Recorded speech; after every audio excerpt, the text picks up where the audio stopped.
Welcome to my channel mga kaibigan. Dito po tayo sa dagat ngayon. Ano bang benefits ang dagat sa ating katawan? Pag mayroon po kayong ubot, sipon, maligo lang kayo ng madaling araw na 5 ng umaga. Sigurap pangarado mawala po yung ubot, sipon nyo. And watch for this video for more update and information. My channel mga kaibigan. Pag ka pala pada sa aking channel, please like, share, subscribe para baging update ka sa aking upload. Ngayon, bakit nandito tayo sa dagat? Siyempre, maliligo tayo. Marami po benefits sa dagat at ating katawan. Unang-una, pag may lamig ating katawan, may mga lamig-lamig, niligo lang po natin yan, mawawala. Tulad na yun, inagat po ako ng langgam. Sa Bisaya pa yung nigas sa gagmay at tawag at pila, katula kayo. Pakita mo. Ngayon, kinagat niya mga kaibigan, no? Hindi ko. Bakit ko ba? Okay. Pakita mo dito. Tayo.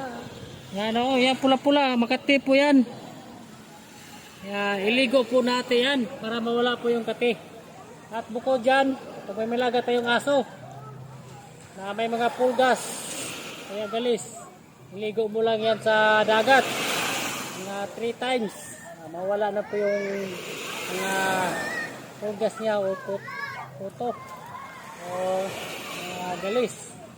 Gamot po yan ng dagat. Kaya maliligo po tayo. Siyempre maghukas tayo kaibigan. Ano tanggalin imong pants? Yung imong ano ba t-shirt na tanggal ah? Yan eh. Oh. Maliligo tayo. Dili ako.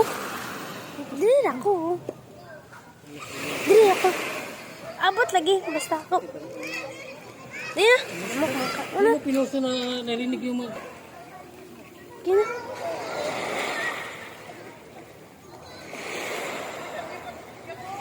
Shit.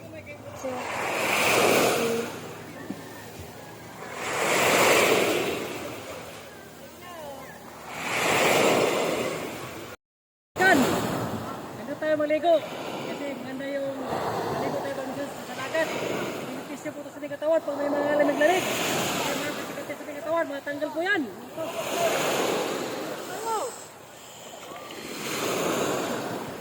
Ako ligo pa dito muna.